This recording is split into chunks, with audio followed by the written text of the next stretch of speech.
Joined by Mark Hughes here at downtown Kilmore at the Kilmore Racing Club. Hughesy, what a spectacular day here in Victoria. Well, look, mate, we've pulled it off again. Another 30-degree day in summer in Victoria. We're in Kilmore this time, Kyneton last time. Both towns starting with a K, and, mate, Friday afternoon. Where else would you rather be? Absolutely. I know one Cambray's upset. He was looking for some more river footage or something along those lines. But we're up here in the grandstand, a little bit of an AFL feel to it, sitting back in the grandstand overlooking the track.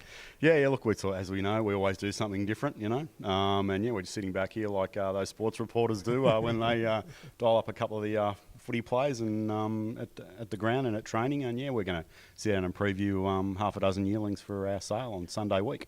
Sunday the 19th of February. It is going to get here very, very fast. The 17th NZB Millions Night is now going to be at Cambridge, unfortunately due to the floods and losing Auckland as a racetrack for a short period of time. Still going to be a very, very big weekend of sales, and everything then rolls into the 19th and kicks off, and it's going to be super big, isn't it? Yeah, look, we're looking forward to Sunday week, the 19th for us. Yearlings going on Friday the 17th. Parade on Saturday the 18th, which you'll be streaming live for us from the salubrious surrounds of Karaka. Yep. And sale day on Sunday, which we look forward to. It's our grand final day. It's the stamp on effectively the breeding season for us, going to the yearling sale and selling. 35 lots for us, 25 colts and 10 fillies, 10 stunning fillies, which I've already mentioned to a lot of people. I've never seen a better filly draft from us you were in a over long there just time. recently, weren't you? Yeah, look, I was there about 4 weeks ago, so I had a good look firsthand, and just to have a look at where we're at in preparation-wise. There was a New Zealand bloodstock tour. All the boys are up from the South Island. A couple of Aussies across. Gene Feast, of course, preeminent buyer of New Zealand stock, and particularly off us, and a lot of vendors over the journey were there. Look, you know, not speaking out of school, but we always have high expectations about the way we go about things. But I've never seen a filly draft like the one we're about to present. Our colts are stunning as well, but our girls, wow. There's a big push too, and I know Woodlands are supporting a lot of the New Zealand races actually over there with the mares.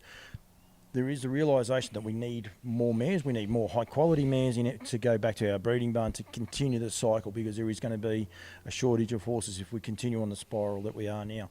The realisation from racing jurisdictions on both sides of the ditch that we have to have these quality mares races and put them on, and they are going to facilitate. It's the right time now to start buying fillies, because once these races come around and people start seeing them in 1 and 2 years' time, they're going to go, a filly that once could win 50 is going to win over 100. We should be purchasing these horses. It's the right time now to get in and get buying them. Yeah, look, it's a great time to be buying a filly.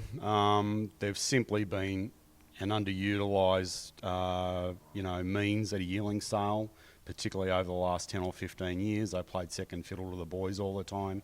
They now race for the same money. There's great opportunity with them as well, but the reality is now, and I'll say this is my little buzz about the fillies now, is I'm terming them a double threat. So great money to race for, but also some of the pedigrees around our fillies now are quite amazing. They are, and they're so important. And I mix in a lot of different circles. The performance horse people cannot believe we put such an importance on the colts and not the fillies. They put the importance on the stallions once they're proven. Yep. We have to purchase these colts. We're gonna highlight quite a few colts, and the colts are there, but we just seem to forget the fillies. I don't understand it. Yeah, look, I guess the reality is for us, as he dashes as the wind takes away some paperwork. I thought it might be important. The reality is, one time in the not too distant past, you know, one of the fastest horses in the Southern Hemisphere was a filly, mares. They're running incredibly fast times now, and they're going deeper into their careers as well. And as I say, they're racing for the same money, and you're getting, for a long time, you've been getting a bargain in some areas. Just very quickly before we go on, Sweet Lou's book is full. That was announced last week. Just want to confirm that, though. No, Lou's book's done and dusted ahead of 23-24. It's got to be good and bad. Well, look, it's one of these chestnuts that I have, as we're well aware. It's poor form that breeders can't get access to. Lou's doing a great job in North America. His emergence here is now, and it is going forward. it's a chestnut of mine that breeders can't get to him, mate. You know, we've got bookings now for the following season for him now already. Yep. 24, 25. So look, Lou's well on the way. We're going to preview a couple of his fillies today. A couple of them are seriously, as I call, double threats, but no, Lou's done and dusted for next year. Yeah, which is good for Woodlands, sad for Woodlands as well. But anyway, that's a chestnut for another day, and we'll go from there. We're going to, as I said, going to highlight half a dozen. It's an odds and evens thing. You've stuck with the evens. I don't know if you're aware of it. I did once I started writing the notes out. I was like, every one of these is an even. So you're in a very square mood today, Hughesy, which is a few people, as I said, they're more waiting for the river. The first one we actually are going to highlight is the Sweet Lou. I didn't realise the beautifully named, let alone how well performed she was, but beautifully named Best Western. When you go back through and have a look at some of the progeny and the close relations to her, this filly here, this is the first foal to be offered out of Best Western, and as you said there, by Sweet Lou. Yeah, look, lot number 10. Sorry, forgot the lot number. Yearling filly by Sweet Lou out of the $170,000 earner, Best Western, New Zealand record holder, Northern Oaks winner. Have a very good look at the family. This is one of these double threat fillies that I'm going to advise you about. This is probably, without a lie of a word, our best filly. The boss is going to love this because he bred it.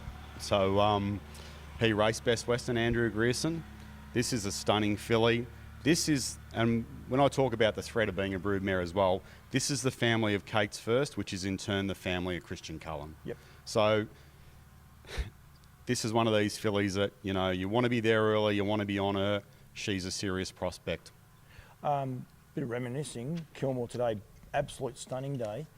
She won a heat of the Breeders' Crown here at Kilmore on a not so splendid day, a not so stunning day. Am I right? That was the first time I think I met Andrew. Yeah, it would have been the first. Yeah, it was a magnificent August evening, about -3 I had two here. beanies. I had two beanies on. I remember walking out on the track. It was revolting, but yeah.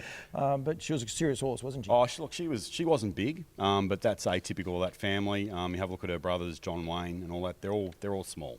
So, Yep. but this filly's a different cut of a filly. She's a Lou. Lou's are athletic. Yep. There's no two ways about that. They're athletes. Yep. And look, she made a Breeders' Crown final here that year. It was a magnificent night here, as we recall. This is her first foal for offer. Group 1 winning mare by the leading 2-year-old sire of winners in Australia.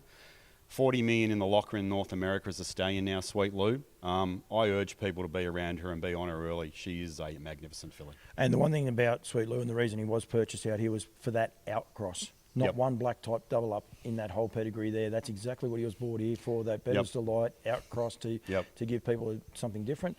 Then you've got that filly, you've got that outcross. You can go just about anywhere with that mare. Send it to. So for future planning, it's got that double whammy.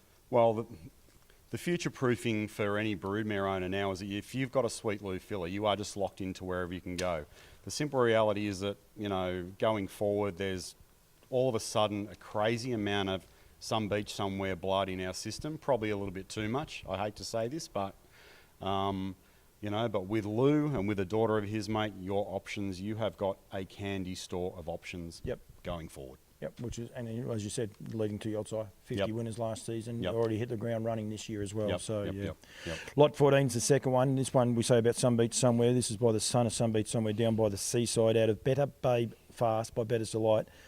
Half brother to the sensationally performed My Ultimate Baxter, Scotty Whitten, and that I'm sure will be sitting there watching this one and waiting to see. But he, well, what's he won? I forgot. I had a look actually. Not quite 100,000. He'll clear 100,000 easy. This horse. Yeah, look, Seaside's the flavour. When I say he, I mean My Ultimate Baxter, not this horse. Anyone's looking, they say the reserve's 100. Be careful, it's not what I meant. My Ultimate Baxter will win more than 100,000 for him. We don't love 100 for him, by the way. But no, look, as we know, our prices are always reasonable. They'll all be there to be sold. So Seaside, winner down under in January. We've spotted 6 or 8, 10 trial winners in Australia and New Zealand in the last couple of weeks for him. So pretty common theme amongst where we're heading on the maternal side, out of a Bettor's Delight mare. Mum's had 4 to the races here for 4 winners, so 100% producer on the racetrack. As you mentioned, My Ultimate Baxter, he was a 54 winner at Menangle this week, just passed. Came from the back. They don't often run on that strong at Menangle, but he came from the back and won.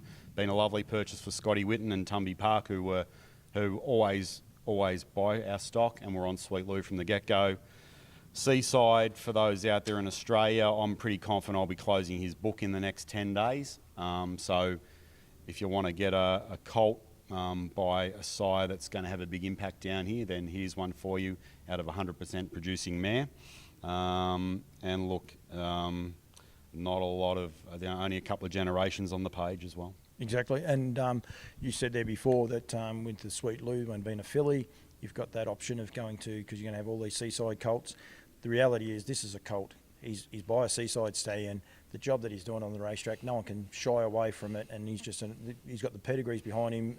It's just going to work, isn't it? Yeah, this is going to work. Mum just seems to work with anything. He's a very muscular colt, this one, and that's one thing we've thought about down by the seaside. They're muscular, big, strong, like their father. And look, I've spoken to a number of people in the last fortnight, and people are, raving to me about the seasides they've got, how easy they are to handle, prepare. There'll be a number going forward in the sales. In the not too distant future, his say down here is going to be pretty big. Scotty Whitten, we said to him, he'll be sitting up and having a look at this one. The next one, this will have Joe Pace looking at it. I've got no joy, as well as a few others. Lot 18, a Sweet Lou out of another Bettor's Delight mare, and of course that's why Sweet Lou was bought here. That's why, and it's across at Andrew, and everyone is very, very keen on that. Will work, and Paul, but Better Babe, and this Better Babe, of course, is a half to Supreme Dominator amongst others. That's the reason I mentioned Joe Pace. This is a terrific family. Awesome family, and it's a filly, so you get that again.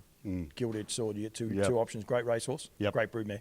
And here's that double threat we're talking about, as you've just mentioned. So August filly, so she turns up at Karaka next week. She's 18 months old. Yep. She's another magnificent filly. 18 months old. That's scary, isn't it? In our draft. Full sister, the dam, to Supreme Dominator, but in turn a full sister to Spanish Armada, $787,000, and at least 7 Group 1s, New Zealand 2-year-old, 3-year-old filly of the year. It is a genuine fillies family. Cheer the lady in there, Group 1 winner herself. So if anyone's looking to get into a preeminent Woodlands family with generation on generation of Group 1 horses, here's a filly and an August filly as well. And by Sweet Lou, and Sweet Lou's girls, mate, they rock.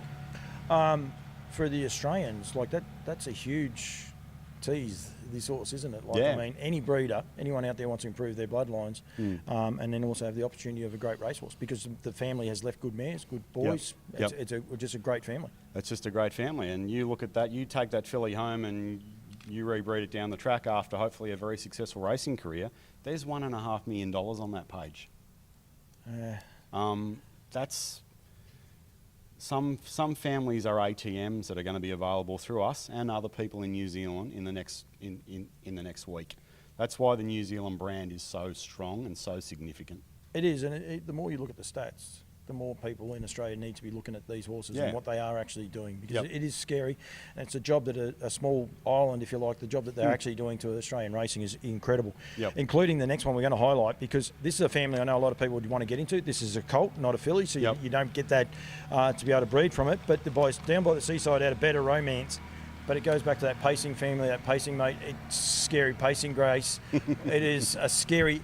Talk about good families. This is a Colts family. Most of the boys out of this can really run and become serious horses. Yeah, look, my early doors inspection on this is, in my opinion, our best colt.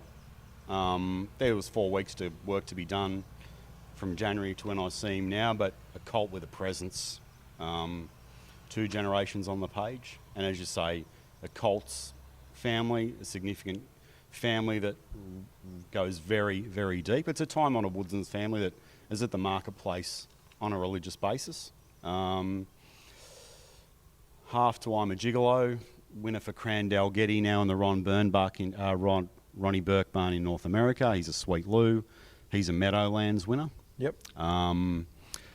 And as you say, and a pedigree update there as well. Some girls don't. Winner in Brisbane last week for Luke McCarthy, owned by the Fleur de Lille Trust. So the McCarthy family is on this family as well. And look, as you say, Pacing Major, American Dealer, Queensland Derby winner. All you need is Faith 149. So here's a colt for all intention purposes, you might want to get the calculator out. I'd estimate $1.5 to $2 million on this colt's page. There's 2 horses on this pedigree that I just saw there with a 149.4 next to their name as well. Yep. And it is a Colts family. It is a Colts family, It's a high family. Again, that's you look at that family. We weren't afraid to go to Art Major, to Captain Treacherous. Those sort of, we're not afraid to do that. A lot of other farms in our sphere are scared to do that, mate. Yep. Yeah, no, it is exciting, and as you said then, the Bettor's Delight, Jesse Grace. Yep, great family. I'm sure there's going to have a lot of people looking at that. Was lot number 26. 26. We now go to a Bettor's Delight colt. What a job he's doing, Bettor's Delight. Just amazing, isn't it? What was it, last 5, well, I don't know if it's the last 5 years, but 5 years in a row he's been the leading sire in 4 different jurisdictions, which is just amazing. Yeah, it's staggering. When everybody's hung their shingle up as a stay-in probably a decade prior, the King still rolls on. Leading sire in Australia, New Zealand, Canada and the United States on at least 4 occasions in his glittering career. There's another scary stat. He's actually made the most money for his prize money in that of any horse. Of any progenitor in the world, thoroughbred and standardbred, the King has made north of 500 million. Staggeringly scary thing is there might be another 100 or 200 million to come. Given his impact. Australian leading broodmare sire in Australia last year. Don't you think it's funny? Like we're the poor cousins of the thoroughbreds. Here we've got this great selling point, and no one wants to push it out there. No one wants to promote it. Like here's this stay-in who's produced more winners, stands for $22,000. If he was a thoroughbred, he'd be 22 million. For what he stands for. But no, they don't. For whatever reason, we don't want to put it out there.